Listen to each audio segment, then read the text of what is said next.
What's up, everybody? It's Friday night, and we are here to talk about Smash Brothers. It's nearly midnight, so there's no other place you should probably be than tucked home away safe and ready to talk about my favorite game series of all time.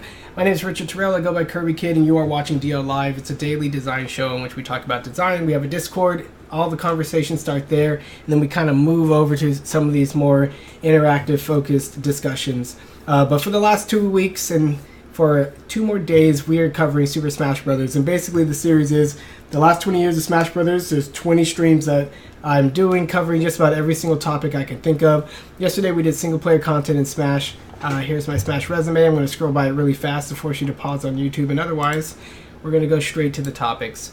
I'm going to try to hit a bunch of topics. We only have a handful of streams left, so I'm going to scroll down and take a look at what I want to talk about. There's a few people on the chat. If they have any suggestions, they can throw that in there. Maybe why isn't DDD top tier? It's such a good question, actually. This is a good question. So we're going to address that after we actually address the tier list question. So we might as well hit that now.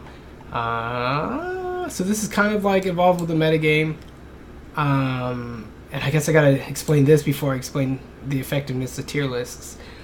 But for the most part, tier lists are created from tournament data. So we take the qualified or sanctioned tournaments, which is just about all of them. We look at tournament data and how well certain characters and players of those characters do. And then we sort of say, like, well, that means this character is this strong, they win in this many matchups, and so on and so forth. Other people, everyone's free to make their own tier list based on what they think and what they know. But ultimately, tournament data is kind of the history that we all live by. It's the stark reality. There's no guessing there. There's no opinions. So we take tournament data, we look at it, and we're like, well, these characters win almost all the time. They are top tier.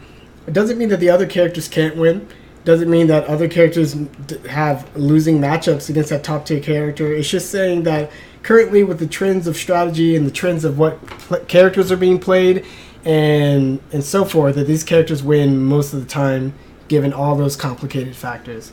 So just by itself, a tier list is pretty complicated. A lot of people don't quite understand that. And the tier list can have actually different kind of lumpy qualities, right? Like I said before, a character may dominate the top of the tier list, but they actually may be countered by some pretty low tier characters. Do I even have any examples of this? What was that about? They were doing a little bit of that in Brawl, and you saw a little bit of that in Melee. So the classic, like, oh no, Armada's Peach is too good, or Hungrybox's Peach, or Hungrybox's Jigglypuff is too good. So instead of Axway and Pikachu, you played Toon Link, Young Link, to counter the Jigglypuff. And Young Link has a sword and can jump around fairly quickly, so it really gave Jigglypuff problems, especially with projectile spam. So then Hungrybox played Ness to counter Axe's Young Link, and Hungrybox is a big fan of Ness. He likes to play him. He plays him a little bit in Smash 4. So that's kind of funny. You're like, oh, what are these little kids doing in the Smash Melee tournament finals or whatever? I remember being at, what was that tournament? The one with the classic Mewtwo King versus Salem. What was that even called? It just slipped my mind. But we remember just looking across the room at the Melee Hall and just seeing these low-tier characters on tournament streams. It's just like, what's happening?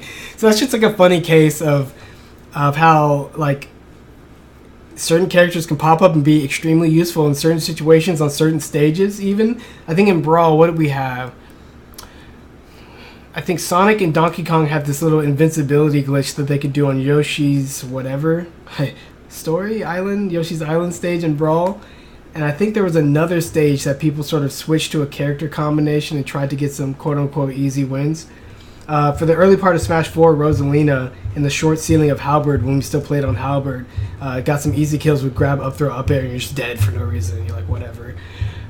So yeah, it's lumpy, and it's complicated, and it's always going to be that way. So, never pay too close attention to any tier list. Always take it with a grain of salt. Always try to understand its context, and never underestimate the power of an underrepresented character, because the less people know about them still, that's also part of their advantage. So let's see. So the metagame is a direct reflection of what people are actually playing and what they actually know, because they express their knowledge and how they understand the game through their play, and whoever wins is kind of like, okay, that's currently effective.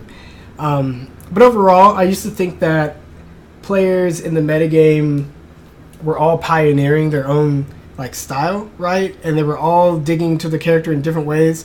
And to some degree they are. Everyone has their own favorite character. Everybody has their own set of moves that they go to. So they're probably going to continue to dig in those areas and learn a little bit more.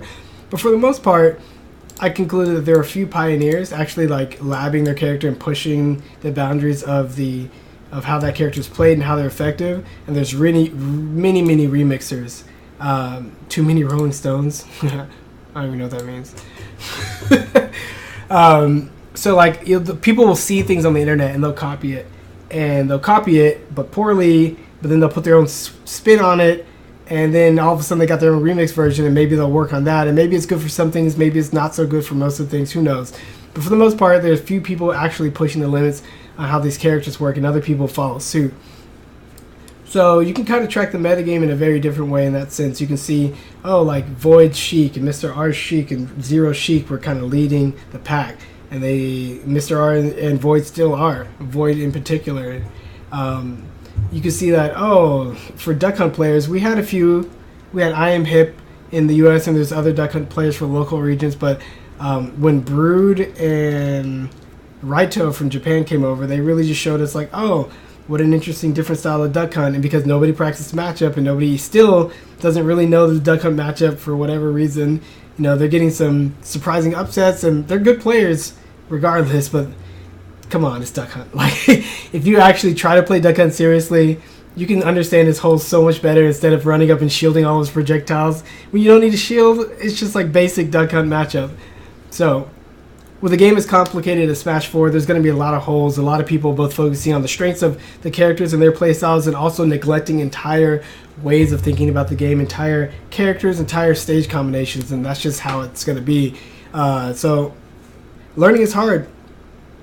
And at some point for the metagame, for each individual player, there's like this saturation point of how much they absorb like readily, right? So at the beginning of the game, everyone's like, whoa, character stages, everyone learn. Everyone's learning and sharing. And a few months in, 6 months in, maybe about, we got close to reaching this saturation point where people were kind of settling in on their character's play style, and they were using their expectations of how well the character played to basically go to that target instead of reaching beyond, or instead of trying to pioneer beyond what was currently known. And people started to say, like, in a very de facto manner, this character loses to this character. There's nothing this character do, when we still weren't even using shields properly. We still didn't even know our frame data. We weren't edge guarding. We still, in the current meta, don't play with platforms. So there's like all these holes. And instead of people going like, we still have so much to learn, they may say that in a little abstract sense, but in practice, by the way they talk and by the way they play, it's pretty obvious that they're reaching the saturation point of knowledge. And that's just something to be aware of. It's just something that humans go through, each individual, and by extension the community overall, and what their communal knowledge is, and how well the entire sort of base level of the metagame grows. That also has a saturation point. So I think it's a lot more accurate and a lot more helpful to think about metagames as not just being like stacking blocks on top of each other, and we're just climbing higher and higher and higher, and we're building this super tall tower, and who knows, the sky's the limit, there's an impossibly high skill ceiling. It's really not like that at all. It's more like, let's scatter a bunch of blocks horizontally, right? And then once it's kind of too far to see where the blocks go, or when you turn your back, you kind of leave a blind eye to the blocks behind you. Well, then you're going to focus on the cone of vision that you most think is interesting, and then a few people are going to take blocks and very carefully stack them up to get relatively high. But it's not this huge tower type of metaphor. That's another thing I kind of wanted to touch on. And you can still see today no one edge guards. So edge guarding in Smash 4 is complicated. You have the vulnerability frames, which you can hit with a snapback. You have the whole ledge pressure, where stand-up options can be beaten. Roll options are really slow, so typically not used. The jump options used often, so it's the one that's most often countered and covered. Then you have trumping, and that's not even to mention going off the stage and doing nasty things to people. So edge guarding is super complicated in Smash 4. There's a lot to learn there. Like I said before, Smash Brothers has like multiple whole areas that are almost like its own game. Like in Street Fighter, you have like the middle of the field and maybe corner. So like there's two areas, major sort of positional strategic areas. So Smash Brothers has 5. You know, ground to ground, air to ground, platforms, edge guarding, and air to air. And they all play very differently. And even though the air to air is like typically the least amount of time for that conflict because, you know, you're falling, you know, there's characters with multiple jumps, and sometimes characters return back into the air after landing, so it's a legit thing. That makes the game whole very much more complicated. People are less likely to, you know, learn these things evenly. They're going to focus on the ones that are most common, and the most common ones are ground to ground and air to ground, which is a short hop, auto cancel type range. And so for the most part, when people get into an edge guard, they stay on the ground and they kind of just keep the pressure going there. There's a lot less development of people going off the edge, a lot less development of people doing all that kind of edge guarding. And you can look at the One Smash website. We have all these tips. Let me show you. Let's see if we have any tips. Let's prove it to myself. So you search and you can be like, what type of thing am I looking for? Probably a setup, but we can leave that blank. And then the scenario, you know, edge guard. We got a little... And we have all kinds of techniques. We have some video. This is Ganondorf Tech trading with Falco's up B. Okay, so this is a perfect example. Somebody made this video. I just popped it into the database. And this is Ganondorf versus Falco specific edge guarding. Let's see what it has to say. Everything connects with Falco does an instant up B to recover with. Oh, wow. So this is the kind of stuff Marcus likes to lab, where he dirty spikes and weird, awkward trades. So he's showing all these different examples of, especially if you're a stock up, how to just kill Falco. And let you miss. That's funny. So that's just an idea, and there's a lot you can do there, a lot to explore. Let's see another one. This is John Numbers. Extend the hitbox of up smash with soccer ball. Okay, so this is cool. John Numbers is one of the only Wii Fit representative players. So I put this entry in. He's going to try to edge guard, hits him off, probably jumps back, empty soccer balls, and then attacks. And see how the stand-up frames, the up smash frames gets extended because he hits the soccer ball. Mark tries to stand up and do it and gets owned. Like, that's hilariously awesome. It's amazing. Not a lot of people do stuff like that. What is this one? Tilted. Trump reverse aware bear. This is a pretty cool one. This is something Kirby can do on characters like Marth. You trump, and then you go for reverse aerial air and then bear to give them even closer to the blast zone. That's pretty cool. Got all kinds of other things that hopefully the videos don't break. Yeah, edge guard. If Diddy pulls banana, landing a specific spot. If Sheik tries to roll up, it makes her trip. We saw this in Genesis 4, Lilac Cruise. Check this out. Because the banana... the banana only trips you up if your feet hit it, and Sheik is a freaking acrobat and using her legs and all kinds of cartwheels. She actually trips in this setup. That's hilarious.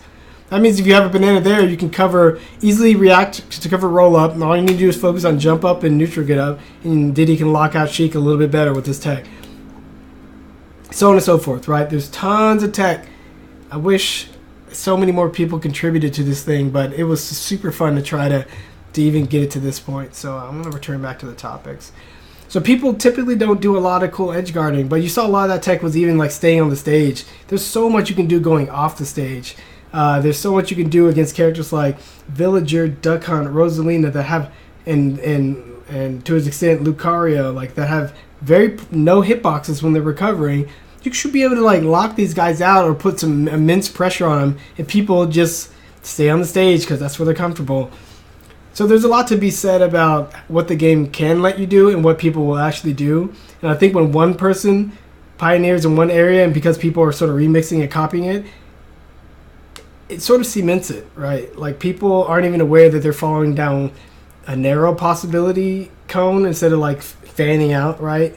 And it's really hard to convince them to do anything else because, you know, then they'd be pioneers. And if they were pioneers in the first place, we wouldn't be in this predicament. So another quality about metagames is that the types of things you learn, like you can always learn tiny little details, like, oh, if I put this banana here, blah, blah, blah. But a lot of times those discoveries become fewer and fewer. Milk and cookies. So, as the metagame gets longer, one of the cool things about well-designed fighting games, or just why fighting games are sort of real-time strategic games at their core, is that they're built around this whole idea of double-blind interactions, and so many other moves are tuned so that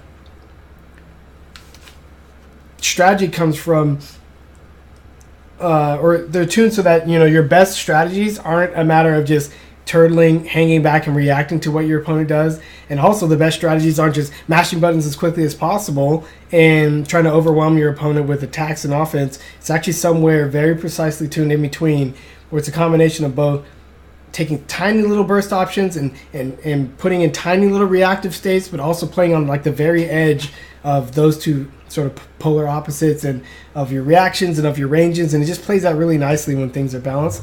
Because of that, and because you're essentially building a lot of what you know off of guesses, which comes from trends of what other players are doing, which comes from best practices and heuristics of how to best play. The metagame for fighting games will tend to be cyclical, right? Trends will come and go. If people start rolling a lot, people start anti-rolling a lot. If people start anti-rolling a lot, they'll start anti-anti-rolling a lot. And if people start anti-anti-rolling a lot, there's a good chance that rolling will beat that, and then that will just trend around in a circle for as long as it needs to. So when I say Melee stopped getting better, like there's this old idea back, I guess more so like 8 years ago, when people still were struggling to find a language to talk about Smash and games, and they still do, so I don't know why I said, still. People were like, oh, you just keep discovering new stuff. Like, I can't believe we're discovering new stuff. I think Hungrybox, in particular, in an interview after the Big House, I think it was after Smash Summit, said, like, incredible, the game's still growing. You see a Captain Falcon do so well in the X tournament. Like, this is crazy. You're like, well, yeah, it's pretty cool. But what that speaks to, it's not really a quality of Melee. It's just a quality of just about every fighting game on the planet. Especially when they're just designed with any semblance of balance, right? Even if only amongst a few characters. The trends will come and go. The other people will get more and more used to what's good, and they'll develop super specific strategies against what's current, and then that allows them for just a flash in history to make these upsets. And then, as you can see, that Captain Falcon player is no longer winning because the immense amount of work he needed to sort of catch up to the Smash gods and learn what he needed to do to even get those upsets quickly rubber bands back on itself as the cycle continues, and the tiers continue to show you why they're better. So, like, it's even more work for those people playing those lower tier characters. So the game is not getting better. I wouldn't say better. It's getting like it's strongly sort of stabilized in what it is, and I feel like Melee stabilized a long time ago. Not just for the fact that like a lot of new players and new faces really aren't coming in. You don't see a lot of new stuff. The new stuff is just super nuanced, but the fact that you can start to see the cycle, like I can, because I pay really close attention to this, but like, oh, I can see like where we are in this gigantic sort of trending strategy loop, and like the players aren't necessarily utilizing like different moves, different characters, different stages. It's all just like, oh, okay, now I should probably wait instead of wait. Like, and that just opens up like a small door that they, take that tiny bit of novelty and then kind of press it back into strategies in areas that they're more comfortable with. But hey, maybe that's just a really complex way of saying things change, but that's what fighting games are especially good at doing without injecting new characters, without injecting new stages like League of Legends and things like that. Like it's without changing, it has that quality, and that's pretty interesting. So with that said, you can consider tier lists somewhere in that complex framework of what's happening in the meta. So one of the questions we can try to answer is why Dedede isn't top tier. It's like, well, a lot of reasons. Smash 4, the DLC characters were like pretty obviously intentionally designed to kind of push back on and break some of the rules that were currently established with Smash. And, the general trend of Smash is to make the characters more and more so like they're games that they come from. So the more exotic games you pick, which is third-party games, which are very un-Nintendo-like for very obvious reasons, then you're going to get all these weird, foreign, kind of incongruous systems. And Ryu and its like crazy strength and its weird combos and the fact that they tried to get that to work in Smash Bros. Language, so it's up till it's too big and it sucks you in, and it's just like he's too powerful and it's not really balanced. I don't think it's balanced well even to be like Ryu-like, right? So Ryu in Street Fighter has a Dragon Punch that's invincible. It's a risky get-off-me move. It's not as risky in Smash because of platforms and how he can land on top of things and escape. Maybe that should have been addressed somewhat. And then his, crouching fierce or whatever is a good anti-air, but then they made it just very low commitment, low risk, up tilt better. So like he's just walking around and dancing and just sucking players in and then comboing into his really powerful kill move. Like that's not Street Fighter. Ryu never does this and walks around in Street Fighter. So like no, like fix it a little bit. Also, Ryu doesn't have a lot of air control, but this made his aerials really powerful. And therefore they're really good on shield, which is kind of cool because in Street Fighter you can just get a jump in and then continue to pressure, maybe like a block string. Well, to get that in Smash Brothers, they need to make his moves hit really hard. But the weird part is they made his moves start off like super fast. His forward tilt, forward air, and his neutral air, and the way the neutral air combos into itself, that doesn't make any sense. The way he gets 2 neutral airs off of a full hop, short hop. Maybe I'll show you. But like that doesn't make any sense either. Street Fighter and Ryu would just get 1 aerial per jump. So why is he like comboing people with this neutral air like he's some kind of weird Falco from Melee? Like that's just too much. So I feel like there's a balance of Ryu in there that just tweaks a few values and makes him more fair for the whole game overall, and more Ryu-like, which would be a better design. The fact that his focus attack hits like behind him, like the whole thing. The whole reason why you have the ability to turn around upon release is so that you, Ryu, have to pick which direction to attack. Not, it doesn't matter if you're just close, you get hit by my phantom elbow, my phantom shoulder. Like, come on. Stuff like that just boggles me. Like, that just doesn't make any sense. But anyway, those characters are pushing it. And maybe that's what made them interesting. Maybe they shook up the meta because, Ryu got up high up there and Bayo obviously got high up there and nerfed that jerk. But,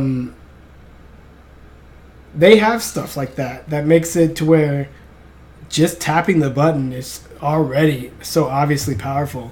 Bayo's up B, just like, wow. Can you anti-air this? Can it trade? No, it just sucks you in, hits on both sides, starts at frame 6 or whatever. Like, combos into so many kill moves, annoying, recoveries, and allows you to use aerials on falling. Like, okay, why? Why all this stuff? Like, I don't get it, but I get it. So if you compare Bayonetta and how cool she looks, which is just an opinion, how cool she looks in Bayonetta in her own games, and then you compare it to how Dedede looks. Dedede is a slow, sort of goofy, duck-like character that likes to laugh and somewhat loaf around. So that's what you get Dedede in Smash 4. Now, we talked a lot about conservative versus overpowered. What was the opposite of that? Let's see if we can find it. Conservative design. I didn't even put the opposite. Well, conservative versus like overpowered design in Smash already. There's a video of it on the Design Oriented YouTube channel where I compare Corrin's Dragon Fang shot neutral B to Mario's neutral B. But a lot of times imitating the sort of subtle and precise, clean design that these games came from. Yeah, he's a penguin, not a duck. Duck-like. Hey. Things from the original games means they kind of play like that in Smash. And sometimes I feel like because Smash is what I'm calling a more systemically designed game, he replicated the function for the most part of those original enemies, those original attacks, those original abilities in Smash, and then you're supposed to figure out how to get them to work, and that ultimately leaves a lot of characters kind of underwhelming sometimes. Like Dedede, he's got some really cool, interesting things. He's got a multi-jump. He's got some pretty strong moves on shield on landing, so he can kind of just land on you and not be in too much danger. He's kind of slow, but he has a just show you.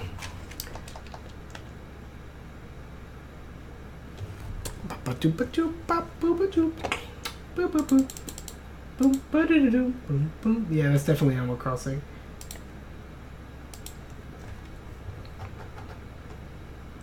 Smash. Games and more. Soho, most confusing menu people complained about. Yeah, we get it.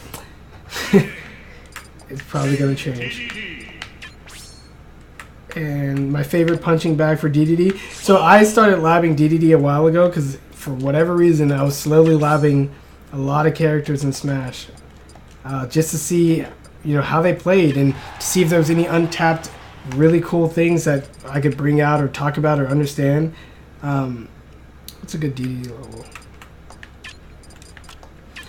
And in my labbing a Dedede, I'm like, what a unique character, right? Like, they took away his sort of super good back air, and now he has this sort of swinging thing. And, like, in general in Smash 4, Sakurai did away with these back airs that linger too much and replaced it with neutral air. So neutral air is your linger move, almost always. And then back airs and across the whole board are much shorter. Forward airs tend to be more multi-hitting, maybe, whatever. Like, that's just whatever, though. So, like, the whole design philosophy is a little different. But Dedede's this huge guy. He's got a pretty cool down tilt because it recovers quickly after itself and kind of can combo into multiple. He's got this pretty good grab game. Oops. What is the combo? I don't even know what it is.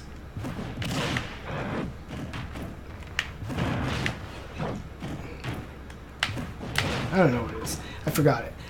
So he's got these unique moves. This move right here is pretty cool because nothing clashes with it. It's completely intangible. So if he gets you in range, oops, that's not it. If he gets you in range, he just does this, and all your moves get eaten. So it's a good way for him to just like threaten the space in front of you, He's got a pretty big grab, and then it gives you a decent amount of damage for the stuff. Kill Cloud. He's got a recovery that's hard to stop. He has armor going up and he snaps going up. So like, he's not this big sitting duck that he was in Brawl. Let me snap. He only can snap facing the ledge. He's got this big old spike now. In Brawl, he had like a multi-heating up air and a multi-heating down air. It was like the same move but up and down. This spike's probably better served. But yeah, so he's got moves, and a lot of characters just have moves like this. So trying to figure out why they have trouble with other characters in the meta and what went wrong or what should go right. You used to look at moves like freaking Gordo, right? And the Gordo is really cool because it's one of the few moves in the game you can kind of toss out and like really layer with your own offense. But then like anything that does 2 damage or more perfectly reflects it, whether it's a projectile or like that. And it does Dedede 14 damage. You're like, are you kidding me? Now, so like, okay, like maybe this Gordo would be too annoying otherwise, so that's why they put it in. It'd be cool if Dedede had the option to reflect it back better than they reflected it back at him. So let's say if you side B again, he can actually catch it, and it has this huge window. Come on, Cloud, you can do it. No, Cloud, get up. But then it's hard to do the double reflect. Come on, Cloud. That's kind of cool too. You can use the hammer hit to nullify the incoming projectile. Do it, Cloud. It's still slow to bring out. Like, you're gonna be struggling. Nope. Nope. Nope. Nope. So in general, his moves are, yeah, like that. That's kind of cool. But it's hard to use. It's slow. And he puts himself in a lot of danger just throwing it out there, and he doesn't seem to have a very good advantage for throwing it out there a lot of times. So he struggles, but he's big and fat, and he can kind of take the damage, and that's what's cool about being a heavyweight. But in general, it feels like his basic moves, he struggles more to use them than he should. I think this jet hammer, one cool thing about it is, even with not a lot of charge, like, see how it has this like forward swing, but with just one more stage of charge, it actually swings faster, lower, and has a bigger hitbox or whatever. Like, the hitbox change, and it's easier for you to hit people hanging on the edge with this thing, and you can barely walk off and do it without killing it. Wow, he killed himself. Oh, so you can't do max charge, but you can do a half charge. and barely walk off and do that without killing yourself. So, unless you're on Battlefield, because it has a deep floor. So he's got lots of little things. This jet hammer is incredibly powerful if you can manage to land it. 38 damage, and then check out what the next... Okay, 52. Check out this. He's freaking dead. So, like, it doesn't take a lot of damage for that to be dangerous, but when he's in this mode, like, he has no shield, and this is all he can do. Kind of like a Kirby boss from back in the day. It's tricky to get this thing to work. So, like, everything he has is like, whoa, that'd be neat. But then it's just tricky to get it to land, and you're going to be beat up from fast characters with swords that are just as long or longer than your stuff, unless you're doing this F-tilt. So, and his up tilt doesn't have the range in front that it used to. Wait, does it have the range in back? Which one is it? Huh. It was much bigger in Brawl, and it could kill in Brawl. Now it doesn't really kill. But now he has like neutral air landing in the up air, which is pretty cool. I think it kills at 114 or above. But you got to get this weak. Oh, come on. Why? Why? So yeah, Dedede wasn't... It seems like there's a lot of little things that can be tweaked. So you don't need to make him like super fast. You don't need to make him like much stronger, because he still has some of the strongest attacks in the game. But there's like just little things about how the upper... Yeah, he's dead, 114. How the upper characters kind of...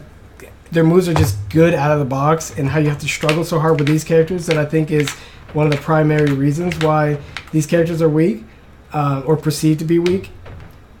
But I thought Dedede had like a pretty good winning matchup against Cloud. I said it when I labbed him. Nobody believed me. And then all of a sudden, in the last major tournament, we have MK Leo versus Dedede. I forgot his name. Shh. Versus Zaki. And Zaki's a Japanese player. We're going to take a little look at this. So, right when I say that, one of the best players in the world, MK Leo, playing one of the strongest characters in the game, goes up against Dedede. And everyone's just like, ha ha ha, Dedede's free. What are you doing, advertisement? We don't need you. Oh no, Dedede's gonna lose because MK Leo wins everything, and Dedede's a Dedede. But then, like, all the stuff that I said, you know, so one thing to note about Zaki is he's a high-level player. He's played this Cloud and other Clouds, other Bayos, other top players in Japan. So he knows, he actually doesn't have a lot of the bad habits that a lot of low-tier characters have, because they kind of convince themselves that they got to try harder, but they're actually ignoring the fundamentals. So look at Zaki, just like good shield work, good sense of when to risk, and how to move around instead of just going for the same moves over and over. He moves differently. Yeah, down throw, reverse bear, that's good damage. And then he starts a layered attack. And look, Cloud has to respond in a certain way. He puts himself in a position to respond, and now look, damage lead. And then he just called the air dodge so clean. And then he kills him. You're like, oh my gosh. Look at Zaki. And then he even got the spike. That is so sick. But you're thinking, like, why couldn't anybody else do this? Well, like, it's all the reasons I already explained. People thought Dedede had nothing special. People didn't want to pioneer and lab it themselves. People didn't want to... People kind of got stuck in their own habit before they learned their fundamentals and didn't bother to learn them. So low-tier characters are kind of in their own sort of trap. And that's why you never saw Dedede doing well. But, like, there's nothing... When you look at the game, you're like, why does a character just get completely run over? The first reason is if their fundamentals are off, if they're reacting to too much, if they're shielding too much, if they just don't understand the general risk-reward of movement, defensive options, or whatever, then they're just going to get run over by anything. So that's not the character, that's the player, like, all the way. So look, Dedede, 159 damage, using his weight, tanking hard, and using the up B that's hard to, attack. Okay. Everything that we kind of said, but you can see it all happening here. Knowing when to go defensive, knowing when to find his moments, waiting, spot dodging shield, spot dodge, walk back. How many other DDDs would have attacked, right? Kind of getting run over here. Oh, and Cloud figured out a way to edge guard him with that down tilt. Damage is now equal, so okay. Now he's got to reestablish himself. Use jabs for the first time. Instead of just spamming back airs all the time or spamming Gordos, very carefully, this is awesome. He moves forward and then he moves backwards, and that's a total bait. Like, this is the thing multi-jump air characters are really good at. Like, just not going to the ground, basically. And then, like, that's the same counterattack he used to beat the Gordo before. It's a neutral air, which proves that MKLeo doesn't really understand the way that the Gordos bounce. So he uses a move that covers all around him to hedge his bets, but that opens him up for Zaki's run-up shield, which he shield defended before, and now he's got the advantage. Again, double jump back air or escape to not land on the ground like normal characters do because he has multi-jumps. Sets up a simple trap on the ground. Didn't quite work.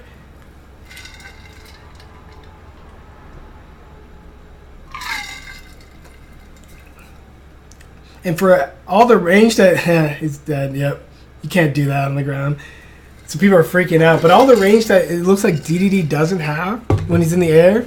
Like, it all is kind of relative to how puffy he is, where he's moving, what other players, where they think he's going to be. And it's still a hammer. That hammer is still disjointed. So, if it goes up against a leg or something, hammer wins. But yeah, even if Zaki wins this matchup, which he does, and it's amazing, you should watch the rest of the set on your own. And even if he wins all the rest of the matchups against Cloud, and even if he does well at all tournaments, that really still doesn't change the fact that all the other DD players in the world struggle, and there's DDD underrepresentation. So my new realization is it doesn't really matter if the character's capable. It doesn't matter if the game's balanced either. What really matters is what people think, how they communicate, and how developers try to help them learn the game. And that's really sets the reality that people perceive. Because I don't think there's too much like really wrong with Dedede, and it looks like in Smash Ultimate they tweaked it to where his forward smash is faster, but you know all the smashes in the game are faster. I think both recovery wise, but maybe not coming out wise. Like I think startup frames for smashes are about the same, but Dedede's forward smash, this monster of a move, is faster in Ultimate. Look how slow that is. If you hit it, it's great. And if you trap people with your Gordo, you know, that's great too. But in neutral, you're not going to be hitting normal smashes, let alone this. Like, it's super hard. And some other things, like Dedede's down smash sends opponents at a really great angle for him to edge guard him. Like, look at this. Boop. That's out and kind of down-ish. Look, Cloud can't even get back. Like, that's crazy. Like, that's a good down smash if you can hit it. His up smash kind of has good reach forward and back. So, like, I'm going to hit the back of Cloud's foot. Right. No, don't do your idle animation. Yeah. It's pretty good range, but the move's not strong. 14 damage is good damage, but this move's not strong. And it doesn't recover that fast, so like, you know, Dedede, the more range you have, you don't need to recover faster because you start the move earlier, and then you... What the? Quit turning around. Yeah, there you go. You start the move earlier, and you try to trap people higher up, so even if they air dodge, you have even more time to recover. It kind of balances itself out. But yeah, like, there's kind of nothing wrong with them. Especially if you consider that if Cloud got nerfed, which he should be, and you bring the low tier characters up, then there's only going to be like 2 tiers. It's like A and B, hopefully in Smash Ultimate. And that'd be really good, because we don't really need the S. We need those guys to not be so much of a jerk. So that's why Dedede's top tier is both a learning thing and the fact that he's just doesn't have it. These moves take so much more work to understand how they work for you, and they can be countered on into Dedede's own face way too easily. So he's got a lot of unique pros, he's got a lot of unique things, but getting that to come out in gameplay is difficult. And it seems like the harder it is for a character to get their mojo going, the more and more people are likely to think they're low tier, because they're not going to start the process of putting in the work and labbing them and pioneering and all that. So that's why Dedede's low tier. That doesn't mean he's not capable. It just means hardly anyone's going to understand.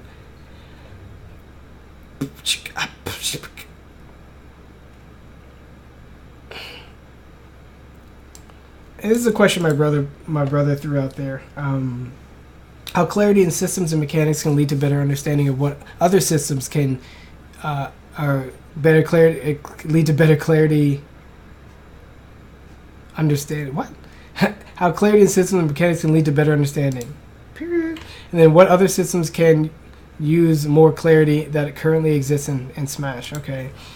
So like this is another lesson that I learned about metagames overall, learning overall, communities overall.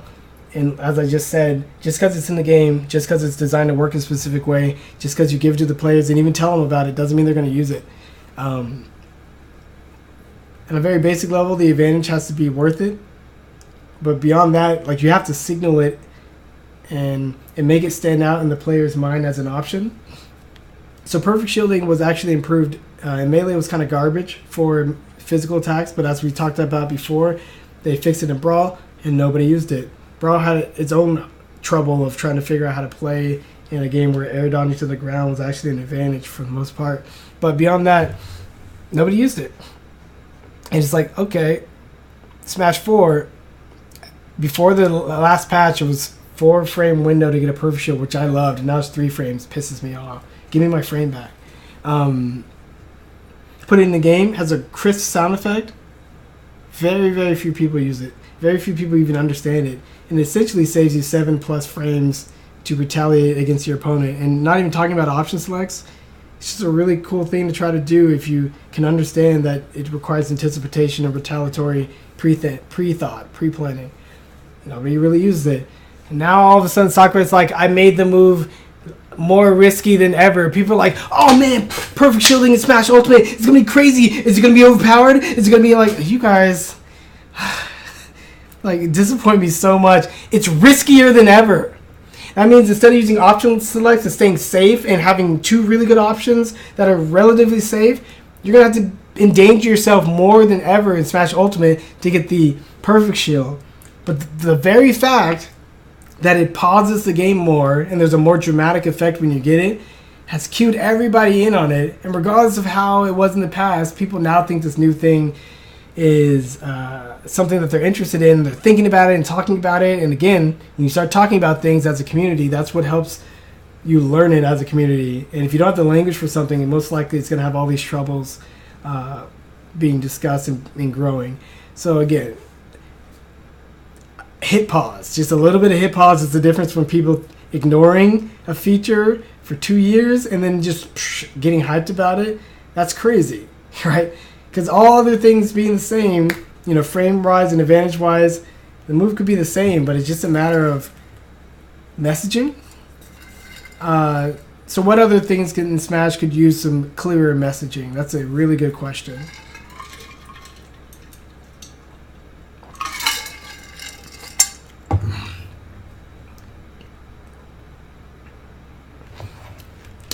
I think I think just about everything that players think they hate. Rage, they blame too much. Way too much rage blaming. And I don't think they get, it's complicated, but I don't think they get like how it's supposed to be messaged. It's not really a comeback factor. It's more of a smoothing factor to keep the matches actually dramatically conclusive for the hits that you earn. So maybe the messaging should have been a little different. I mean, your character does smoke. That's great. But there's ways of either increasing the effect to where like it's more clear to the player that it only mostly affects players when they're both at high damage instead of just like screwing them up all the time. Maybe that would have helped. The whole vulnerable edge thing.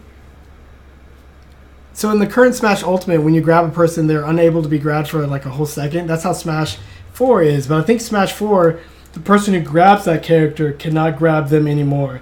I actually did not think... I thought that the character who was grabbed can be grabbed by a whole different player in that window. That's what I think. That's what I thought. But now with Smash Ultimate, your character flashes yellow when you grab them, which I think is obnoxious. Like, don't... you're going to get so many grabs in the game, and then everyone knows just not to grab twice in a row, that you don't need this like really obvious and annoying and the feedback element that nobody had a problem with. Like, you don't need to tell people one of your 30 moves doesn't work for the next second. Like, get over it. Like, we got it. We had no problem with it. So maybe the yellow flashing means something else. Maybe it's cueing us all in on something new and unique about Smash Ultimate. Hard to say. But, yeah. So here's an idea that I thought the Smash needed.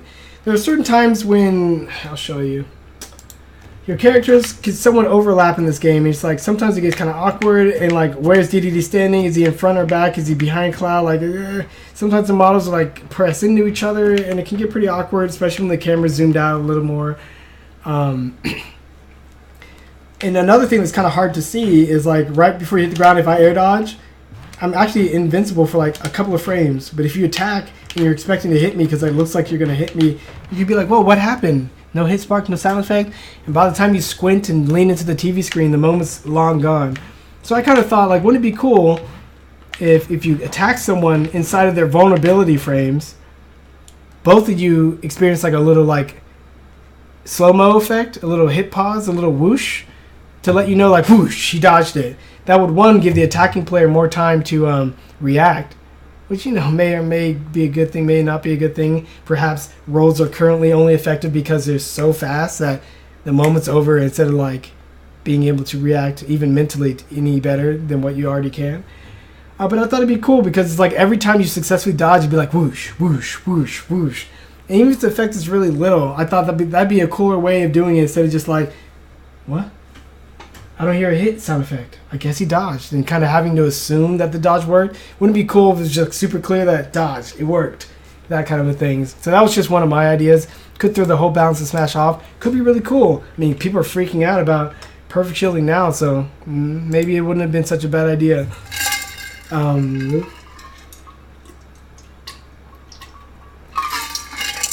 Smash 4, the higher damage you have, the less invincibility time you have on the ledge. So the less time you have to think about your option, which is kind of cool. But then when you get hit back off the ledge, the more air time you spend, like just jumping in the air and quote-unquote recovering, the more invincibility time you get. You know, it also affects the time. That's a little complicated. Maybe there should be a better indicator of that timing. That would maybe help people be a little more aggressive where they need to be. What's another system that I feel like is completely underutilized in Smash? I think drop shield attacking is completely underutilized. Apparently, most moves in Smash do not have that good of frame advantage on shield. So even something as simple as Sheik's forward tilt, if she forward tilts your shield, you can drop your shield and retaliate with a move that's like maybe 6 frames or faster, 5 frames or faster, which is all of Mario's tilts and Mario's jabs and Mario's up B, which is cool. The cool part about this sort of loose system, because like, oh no, the attacker doesn't have the advantage, blah, blah, blah. Again, just like what I explained with rolling, the moment is over so fast. If you didn't anticipate Sheik forward tilting and you weren't sharp on your reactions, you're not going to get that advantage anyway, because you have to pretty much let go of the shield immediately as the move hits your shield, and then you get that A button pressed. So again, it was more like rewarding anticipation, rewarding timing, and maybe that's just too subtle. So maybe we just got to do straight up moves have better shield pressure overall, and then now you have this cool drop shield parry to reverse the tide instead of just relying on the raw way that the frame data is lined up. Probably a good thing, probably a better thing.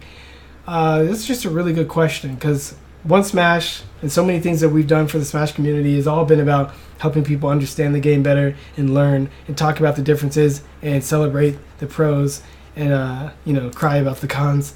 And all that's about teaching. It's about communication, and that's a big part of what we do. So, good question. What about footstooling? Footstooling. So, footstooling already has a great animation where the character goes and tumbles to the ground. I'll show you. Put him on jump like that. That's a pretty good animation. I would like a sound effect that goes bang. That'd be pretty cool. Or would be cool, but right now there's really not a really good sound effect for it. It's not sharp. But when you get a phantom footstool, which is when the opponent is doing anything but jumping neutral. So if they are air dodging, if they're attacking, if they're taunting, I think you can cancel taunts with a footstool actually, if they're on the ground, which is the only time you can taunt. You get this phantom version. Let me see if I can show you. Nope, that wasn't it. Yeah, that. So I jumped off his head, and he did a little jab, and it's kind of hard to tell, right? Because I get the footstool, but he was doing something.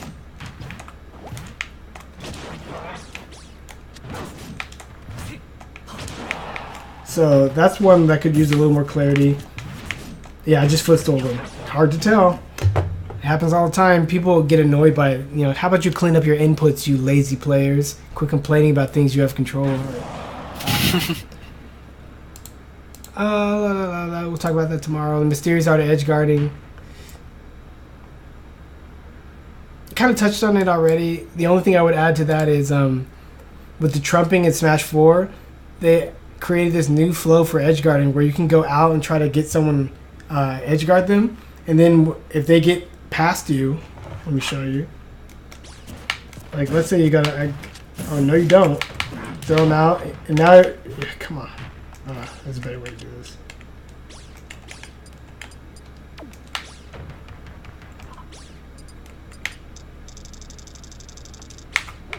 So now if you go out to edge guard them and they get past you, well, you're supposed to survive, Cloud.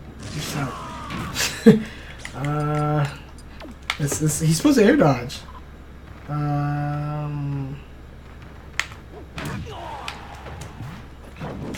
if he gets past you, you can follow up from behind like that. And since you're the second one to the ledge, you can trump them or threaten the trump. So actually the new edge guard in this game has a cool flow where you hit people off, try to meet them where they are, and even if they edge guard, you make sure they go low, and then you follow up from behind them and just basically stay on their butt, like high, low, ledge, and back on the stage. So you could just pretty much just like, just constantly on someone with your pressure. There's so much more to it than that, including when you use footstools and when to, I can't, we laughed so much edge guarding tech in the first year of Smash 4, it's ridiculous, and so little of it is used. But yeah, mysterious art of edge guarding, goodbye. I kind of explained what's wrong with Bayonetta and what makes her a tier. I explained why Bayo, Cloud, and Ryu kind of break the rules. I can talk about clones and Echo Fighters later. So has there ever been an instance of someone defying the tier list and winning with a character that's not viable? Yeah, it's called Kirby. It's called Everything That I Did in Melee. Yeah, that's an instance. Seriously though, Kirby's really bad in Melee, and I won tournaments, and it was fun. Having a knowledge advantage certainly helped, but all the same stuff that I do now for labbing and enjoying the game and sharing knowledge, I did that back then just on my own with my brother, just labbing out items in training mode and FD just because it's fun. And sharing all the knowledge, like, that's why I knew about so many more things and could think on my toes so better, because I just really loved the game and dug deep. Mewtwo King was beating up people with Roy and Pichu 7 years ago when he was playing some Melee casual, but you know, serious enough. Like when Jigglypuff, no one thought she was good and she started winning tournaments. You could consider that an example, but obviously Jigglypuff's good now. But the thing is, until she proves it, she's not. Until someone proves it, they're not. So the fact that Jigglypuff went from so low to so high is, I guess, a pretty good example of that. Ice Climbers as well. They were pretty low tier because no one could really control them until we started wave dashing, and then the wobbling came and it was just like Nightmare City. Yeah. Tier list. What is one of the more surprising entry characters that rose up out of the blue?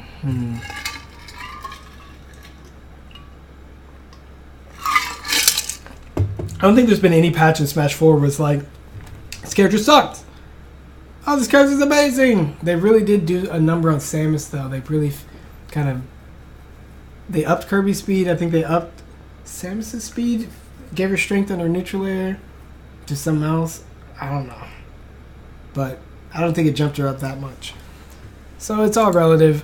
You could say that Duck Hunt was completely thought of as trash until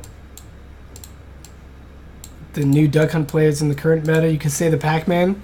People think he's just a runaway trash character. Abadongo beat Esam at Evo 1. That was pretty crazy.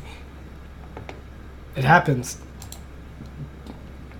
The tier list limits the people's scope of the game and narrows what characters people try. Yes, but I think it's the other way around. People already have narrowed ideas, and then so the tier list conforms to that. It all starts with the people because they have to actually get their hands on the game, play it, go to tournaments, and then people start talking about that.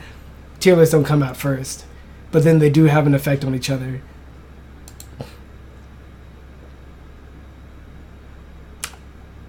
Yeah, that's a good bunch of topics as far as things relating to learning, tier lists. I might talk about this some other time, but it may be a little bit too complicated because this is like only semi-related to Smash because it's what I would do, and I'd take it in a new direction. Yeah, we almost got all the topics.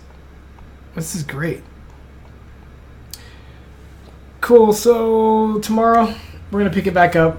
I'm going to talk about the different areas of Smash, the 5 games I keep talking about. Draw some lines and see how they flow into each other. Comment on the balance of things, not just character-based, but lots of other things that you should consider as a designer when you're balancing your game. We're going to talk about the neutral flow. We may touch on more Bayonetta. We touch on Clone and Echo Fighters.